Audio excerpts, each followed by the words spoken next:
Happy makeup. Siguro Mami, say hi. Ate, say hi. Tita Len, say hi. Hello. The freak. Tinggaling spatula. Teka Okay. lang. So, these are the tools that you will be needing. So, discuss ko lang siya ha. Baka at least familiar ko. Kapanida. Okay, these brushes, dening five brushes. These are your face brushes. Ibig sabihin, gagamitan mo lang rin yung face mo overall. Okay?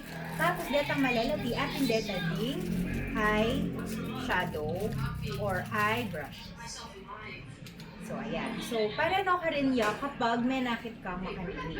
Itang flat brush, nangawas kanina, powder brush na so, this is your face brush or powder brush. Kotang halimbawa, magkay kang mag-blend kang something on your face or you put powder on your face at hindi kang blend mo and hindi gagamitan mo. Kapag naman may nakita mo kanyan, itang malamot tapered brush na medyo mas malaki ang bagya, mas malaki ang bagya, apin din get ang set, and just layer. o kaya pang That's contour. So actually, din yung dishes, madakal Okay, na guys, talaga. keep doing So that. later, Okay. masabado, put ang ginamit sa angled brush for the face. This you can also use. Tapos kaya na pagka-brush na for the blush on. Mas Guys, present yun. Kasi kung hindi pang blush on, pwede naman. Pero kailangan may minsan, talagang makanibanta medyo maka-close yung bagya, kayang bristles. Pero ini-media talaga for blush and contour. And then, para lang rin naman may sobrang flat na yan. Ining gagamitan, potang mag-foundation. Bakanta, very thin layers na may foundation. Potang mga bito. Nakamagkasakit. Di ba kayo mga bitang foundation, hinulupaw na kanya. Tapos, either ikalat tayo kung gamit, or minsan pag yakabisa kung gamit, di ba, tambing mo na yung kunan ng sponge mo, panganyan mo na yung tambing. Yung pagkakamalita ka rin, siksipan na niya yung brush, ay yung sponge, itang foundation.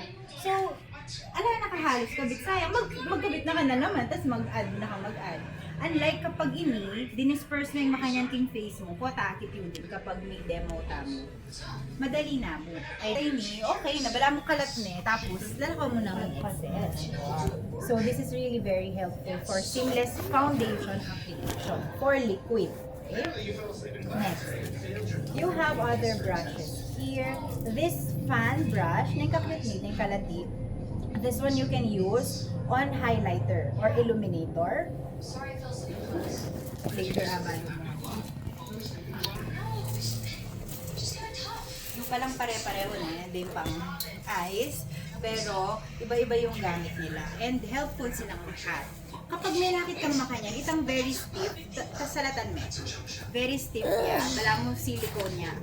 Synthetic yan. Ini, concealer brush yun.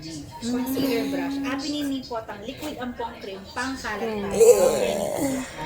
Pwede din inipot. Halimbawa, buli may linisan ng under na ng brow. Yan ang brow bone area. Pot ang mag-kilay ka. Pwede, may gamitan yun. And then, potang may nakit kayong makanini, itang angle, kung nandin king face, di ba atin tamong makanini?